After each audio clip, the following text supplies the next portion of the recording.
스마트한 투자자들의 유일무이 본방사수 프로그램 본격 시청자 참여 주식 토크쇼 주식이머니의 서경석입니다. 단타로 재미 좀 봤다는 남들 얘기에 호기롭게 나도 도전했다가 강제로 장기 투자 중인 분들 많죠. 다 물려서 이제는 어떻게 이 상황을 벗어나야 할지 막막할 뿐이라고요. 고민하지 마.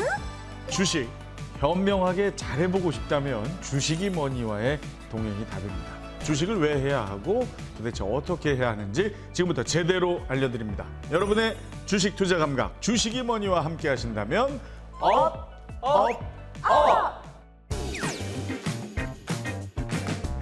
이 두 가지가 완전히 퍼펙트한.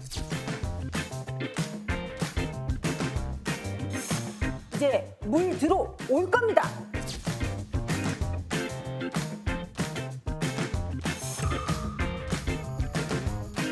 어느 것을 수주를 받아와도 우리나라는 지금 조선업에서 아주 튼튼한 길을 갈 수가 있다는 거죠.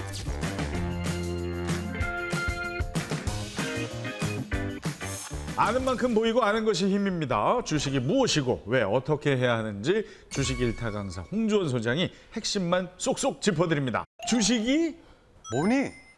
주식 매매 전 투자자들이 반드시 살펴봐야 할 게 있습니다. 바로 기업의 가치를 판단할 수 있는 정보가 담긴 재무제표인데요. 개미분들이라면 이 재무제표 확인의 중요성에 대해서 알고 계실 거예요. 하지만 이 재무제표를 보는 게 이게 쉽지 않습니다. 봐야 할 게 너무 많기 때문에 특히 주식 초보자들에게는 상당히 어려울 수 있거든요. 재무제표가 그렇게 중요하다고, 그다음에 용어에 대해서 굉장히 많이 알려주시긴 했는데 사실 저 같은 초보에게는 매번 들을 때마다 그걸 암기하기도 뭐하고 어려워요. 자꾸 까먹어요. 근데 맞아. 다시 한 번만 좀 알려주시면 안 될까요? 물론 가능하죠. 네네. 네. 먼저 좀 제가 질문을 하나 좀 드리고 싶은데요. 네네. 재무제표에는 어떤 정보들이 들어있을까요? 뭐 대표적인 게 시가총액, 그리고 기업의 뭐 이익, 영업이익, 과거와 현재의 모습. 뭐 이런 주가의 것들. 흐름? 네. 주가? 맞는 부분도 있고 틀린 부분도 있고. 네, 좀 그렇습니다. 재무제표에는 주가의 흐름은 나와 있지 않아요. 네. 그래요? 재무제표는 프로필 같은 거예요. 예를 사람으로 치면 이력서? 맞아, 이력서 같은 거죠. 이 회사가 어떤 사업을 통해 어느 정도 돈을 벌고 있고, 그리고 어떤 실적을 내고 있고, 순이익을 내고 있는지 아니면은 조금 적자를 내고 있는지, 이러한 구체적인 재무에 대한 정보를 다 주는 지표라고 보시면 좋아요. 그래서 현금의 흐름도 볼 수 있겠죠. 굉장히 중요하다는 건 알겠는데 보기가 너무 어려워요. 맞아요. 그래서 재무제표를 한눈에 볼 수 있는 곳이 있습니다. 포털을 이용하셔도 되고요. 포털에 예를 들어 종목명을, 기업명을 치면 그 기업에 대한 정보가 나오기도 하고요. 다트라고 해서 그런 우리나라의 상장 기업 그리고 비상장 기업 포함해가지고 모든 공시라든가 이런 것들을 볼 수 있는 홈페이지가 존재해요. 그리고 이제 뭐 증권사를 통해서 보실 수도 있습니다. 조금 내가 자세히 확인하고 싶다 그러면은 다트를 보시고, 내가 간단하게 좀 보고 싶다 그러면은 증권사 앱을 한번 통해서 보시는 걸 추천을 드리고 있습니다. 그러면은 지금부터 재무제표에 필요한 5가지 항목 오늘 좀 알려드릴 건데, 좋네요. 네네. 첫 번째로 PER, 우리가 이제 퍼라고 부르죠. PER이 정확히 뭔지 아시나요? 혹시? 서경석 씨를 PER이라고 그러죠. 왜요? 왜요? 매번 퍼주거든요. 퍼준다 해서 퍼. 주당 순이익. 주당 순이익. 오호. 네, 그럼 그 주당 순이익은 뭘 뜻하는 걸까요? 그 전체 이익을 그 주 수로 나누어서 네네네. 결국 한 주가 이익을 얼마나 가져오느냐를 수치로 표현한 거죠. 우와. 헐. 근데 정확하게 말씀해 주셨어요. 이 한 주가 내고 있는 수익을 우리가 주당 순이익이라고 하는데, 이거 그럼 제가 조금 더 쉽게 풀어드릴게요. 내가 투자금이 1,000만 원이에요. 그래서 1,000만 원짜리 하나의 어떠한 도너츠 가게를 우리가 차렸는데 매출이 나올 거 아니에요? 그럼 그 매출을 재료 비용이랑 기타 등등 인건비라든가 임대료라든가 이런 것들을 다 제외를 하고, 그럼 이 순이익이 예를 들어서 100만 원이 남았네? 네. 그럼 내 투자금은 얼마예요? 1,000만 원. 1,000만 원. 그 1,000만 원에 대한 순이익 가치는 얼마예요? 10%. 10%. 그렇죠. 10%가 되는 거죠. 퍼는 이런 개념이라고 보시면 좋아요. 만약에 이익을 가져다 주지 못해요. 그런데 주가는 굉장히 높아요. 그럼 우리가 이걸 보고 뭐라고 부를까요? 과대평가. 맞아요. 이걸 고평가라고 부르는 거예요. 저 두 분이서 뭐 저희 방송 저희 들어가기 죄송한데 전에 이게 장학 네. 퀴즈가 아니에요. 좀 왜 혼자 잘난 척하고 그러세요? 그냥 알고 있는 걸 내뱉을 뿐이에요. 예를 들어서 한 주에 10,000원짜리 기업이 있어요. 근데 이 기업이 순이익을 단돈 10원도 벌어다 주지 못해요. 오, 아이고. 그럼 이 기업은 우리가 적정한 가치라고 말할 수 있을까요? 이 10,000원이란 가치가? 아니죠. 완전 뻥튀기 돼 있다. 그렇죠. 과대평가돼 있다. 네, 맞습니다. 그러니까 우리가 그런 것들을 보기 위해서 PER을 보는 거예요. 그러면 FOR가 네. 높은 거랑 낮은 거 그거 우리가 어떻게 비교를 할 수 있어요? 보통은 그런 식으로 나눠서 네. 적정 가치를 평가를 하는데 이게 어렵잖아요. 그래서 제가 꿀팁을 하나 드릴게요. 어떤 꿀팁을 드릴 거냐? PER이 10을 기준으로 하시면 돼요. 네. 10을 기준으로 10보다 높으면은 높으면. 고평가에 가까워지는 거고 10보다 낮으면은 저평가에 가까워진다. 아, 요거 좋다. 요거 네네. 좋다. 깔끔하네요. 깔끔하게 이렇게 좀 기억을 하시면 되는데 다만 여기서 주의할 점이 있습니다. 뭐예요? 이거는 평균적인, 즉 제가 말한 건 보편적인 이야기를 한 거예요. 우리가 정형화를 시킬 수는 없잖아요. 아, 그렇죠. 예를 들어서 자영업을 하다 보면은 고부가 가치 사업이 있고 고부가 가치가 아닌 사업이 있잖아요. 예를 들어서 도너츠 가게는 마진이 많이 안 남아. 근데 옆 가게에 커피 가게를 가보니까 여기 마진이 너무 많이 남아. 업종이 다른데 네. PER이 같을 수가 없잖아요. 그렇죠. 왜냐면은 같이 뽑아내는 고부가 가치가 다르니까. 이해되시겠죠? 그래서 여기서 한 가지를 더 봐야 됩니다. 뭘 봐야 돼요? 바로 업종 PER입니다. 업종 PR. 네. 예를 들어서 2차 전지 산업이다. 그럼 2차 전지 산업에 해당되는 종목들의 평균 PER 이야기를 하는 거예요. 네. 예를 들어서 이 평균 PER이 20으로 측정이 돼 있어요. 그러면 이 업종은 20을 기준으로 평가를 하셔야 되는 거예요. 야, 이거 진짜 쏙쏙 들어오네요. 아니 그러면 너무 쉬운데? 업종 PER은 어디서 확인할 수 있나요? 이것도 마찬가지로 다트라든가 혹은 증권사 앱을 통해서 다 확인할 수 있습니다. 그래요? 네, 확인할 수 있습니다.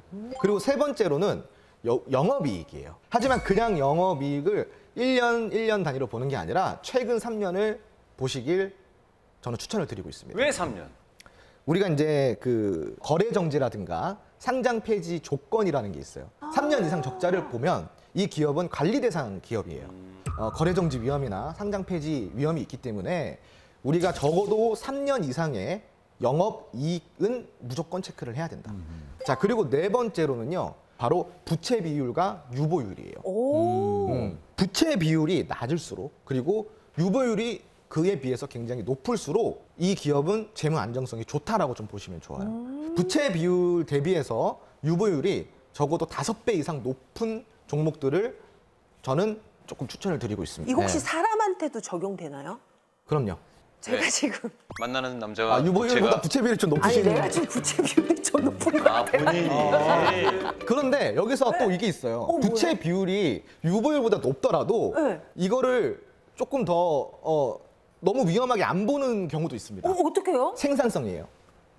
아. 네. 이 부채를 충분히 감당할 만큼의 생산성을 가지고 있다면 이거를 또 위험하게 보진 않습니다. 이제 마지막 5번째입니다. PBR입니다. PBR은 그 순 자산이 지금 이 주가 대비 적정한가를 보기 위한 거예요. 주가 나누기 주당 순 자산. PBR은 얼마나 얘가 그래도 많이 가지고 있느냐. 맞습니다. 네. 10,000원짜리 주가를 가지고 있는 기업이 있는데 PER 같은 경우는 이 10,000원을 대비해서 얼마를 벌어들이고 있냐, 그걸 본다고 한다면 PBR은 이 10,000원에 대비해서 너가 얼만큼 많은 순 자산을 보유를 하고 있냐, 이걸 보는 거예요. PBR이 1 이상이면은 위험한 거예요. 위험한 거. 네, 그러니까 이것도 마찬가지로 높으면 높을수록 위험한 거고 낮으면 낮을수록 안전한 거예요. 그런 거를 네. 비교할 수 있나요? 도너츠 가게를 한다면 네. 내 건물에서 도너츠 가게 하는 사람과 네. 그렇죠. 월세를 많이 주고 하는 사람 네.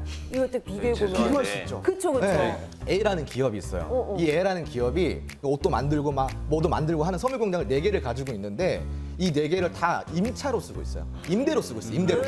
그런데 B라는 기업은 똑같은 4개를 갖고 있는데 부지도 자기 거고 공장도 자기 거야.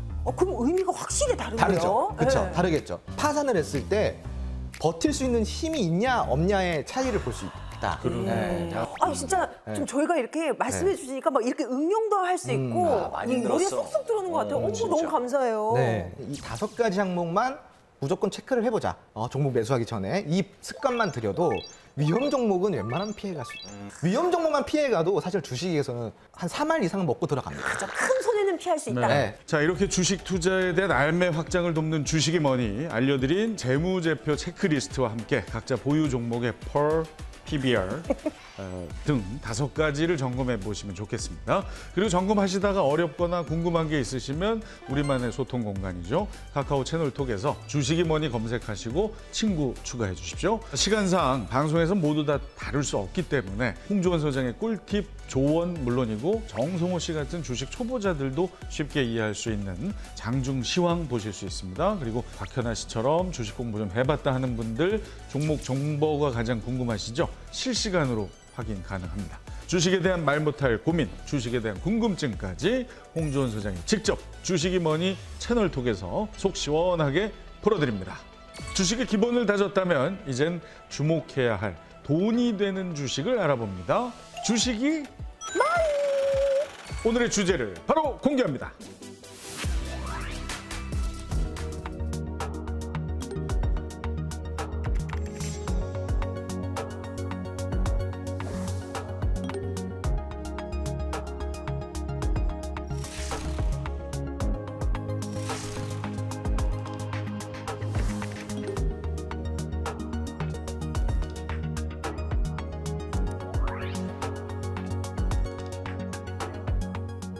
거의 한 10여 년간 이어진 이 긴 불황에서 드디어 벗어나는 걸까요? 우리 조선업계가 실적 반등에 나서면서 존재감을 회복하고 있습니다. 지금 분위기 상당히 괜찮아 보이는데요. 네. 지난해 우리 조선산업은 전 세계 발주량의 37%인 1,559만 CGT를 수주를 했습니다. 이는 2018년 이후 최대 점유율이라고 좀 보시면 좋을 것 같은데요. 금액으로 환산하면은 무려 453억 달러, 우리나라 돈으로 60조 원 정도 됩니다. 우리가 고부가 가치 선박이 있어요. 그 고부가치 선박이 이제 친환경 선박인데 이 친환경 선박 부분에서 시장 점유율 1위를 기록하기도 했습니다. 대단합니다. 조금 더 말씀을 드려보자면 대표적인 고부가가치 선박인 대형 LNG 운반선 부문에서 압도적인 1위를 기록하고 있죠. 네, 맞습니다. 지난해 대형 LNG 운반선의 경우 러시아와 우크라이나의 전쟁으로 수요가 좀 늘어나면서 세계 발주량이 사상 최대치인 1,452만 CGT, 무려 168척을 기록을 한 바가 있고요.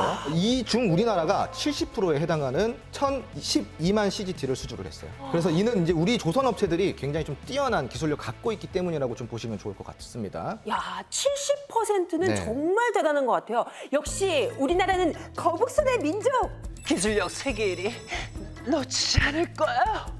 자, 아니 이맘때쯤에 이런 거 시청자들을 울리거든요. 그렇죠. 정신 차리게. 필요하죠. 필요하죠. 김희애 씨는 영철이가 낫다. 3, 4년치 이상의 일감을 확보한 우리 조선업계 아주 든든한 수주 잔고를 바탕으로 계속해서 순항 중입니다. 네, 올 1분기에도 세계 시장의 40%를 지금 차지하면서 1위 수주 실적을 달성을 했고요.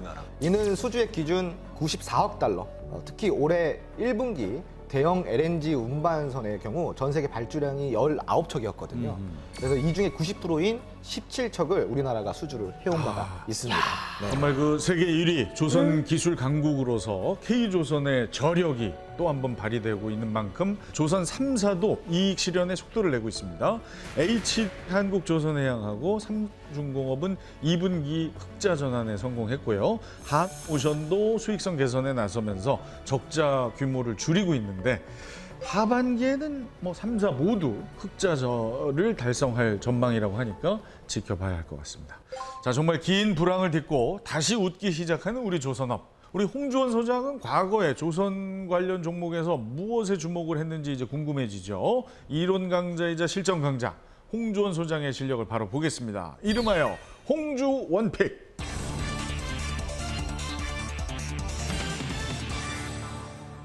와, 이거 뭐예요? 진짜로? 야, 이거 설명 좀 해주세요. 그래서 이 기업은 매수 일자가 2022년 4월 27일이고요. 매수 금액이 9,530원, 그리고 매도 일자가 2020년 8월 18일입니다. 매도 공략 금액이 16,300원. 보유 기간이 한 약 4개월 정도 되고 최종 수익률은 71% 마감했습니다. 제가 좀 몇 가지 팁을 좀 드리자면 오랜 불황이었던 그리고 오랫동안 외면받았던 섹터가 다시 이제 고개를 들 때 보통 이런 흐름을 많이 보여줍니다. 아, 갑자기 우상향을 쭉 이어나가죠. 한 번도 아니고 쭉 계속. 맞아요. 그런데 왜 조선 대표 주간인 조선 기자재인 이 기업을 공략을 했을까? 그거는 이유가 있어요. 조선 대표주들은 무겁잖아요. 그러면은 가장 건들기 편한 기자재부터 혹은 예를 들어서 2차 전지도 먼 미래에 긴 불황이 왔다. 근데 갑자기 2차 전지 붐이 다시 들어왔다라고 했을 때 2차 전지 대표주보다는 2차 전지 소재주들이 좀 먼저 움직인다. 아, 그래요? 네, 요거는 거의 주식 시장의 보편적인 시스템이라고 보면 좋아요. 그래서 이거는 머릿속에 좀 기억해 두시면 좋을 것 같습니다. 이 종목은 어떻게 오른 거예요? LNG선의 강국은 우리나라라고 제가 이야기를 드렸잖아요. 그 LNG선에 들어가는 기자재 또한 우리나라가 또 강국이에요. 아. 예, 조선에 관련된 모든 기자재부터 완성백을 만드는 이 과정 모든 과정들이 우리나라 기업들이 기술력이 좋습니다. 이 기업 같은 경우는 2분기 영업이익이 전년 대비 흑자 전환 시점이랑 같이 겹쳐지는 시점이었거든요. 그래서 이때 딱 들어가면은 차트적으로도 굉장히 무리 없는 지점이었고 앞으로 전망이 굉장히 좋다라고 판단해서 같이 공략했던 그런 기업입니다. 자, 홍주원 픽이 여기 하나 더 있습니다. 네네. 끝난 게 아니에요. 자, 바로 보겠습니다. 이건 더 잠깐만. 어마어마한. 이게 또 뭐예요? 이거 또 설명해 주세요. 네, 첫 번째 종목을 정리할 때 하기 바로 직전에 이제 추가적으로 들어간 기업이고요. 매수일자가 2022년 8월 2일, 매도일자가 2022년 9월 7일. 이야. 보유 기간은 약 1개월 만에 90% 정도의 수익을. 대부분 우리가 후발주라고 해서 안 좋다라고 생각하실 수도 있는데 네. 근데 사실 개인 투자자가 대장주를 공략하기란 굉장히 어려워요. 이걸 어떻게 선점할 것이고 추격 매수를 또 해야 되는 위험 부담을 안고 들어간다라는 것은 굉장히 리스크가 크죠. 아이러니하게도 대장주는 한 종목이 계속 대장 역할을 하지 않아요. 대장주는 바뀌어요. 그렇기 때문에 후발주에서도 대장주가 나올 수도 있다라는 거예요. 먼저 간 종목들이 주가가 빠질 때, 아직 가지 못한 종목들이 주가를 방어하고 있을 때 우리가 후발주에 대해서 눈여겨봐야 된다는 이야기를 제가 드리는 거예요. 이 회사는 어떤 회사인지 좀 설명해 주세요. 이 기업 같은 경우는 환경 장비 전문 제조 기업이기도 한데요. STX 중공업의 자회사였는데 2017년도에 세종중공업한테 인수가 되면서 세종중공업 지금 계열사로 편입이 되어 있어요. 이 LNG선 재기화에 관련된 기자재를 생산하는 업체입니다. 시청자 여러분, 주식이 뭐니 유튜브가 있습니다. 미공개 영상들과 주식 기초 강의 보실 수 있는 주식이 뭐니 유튜브도 구독해 주십시오.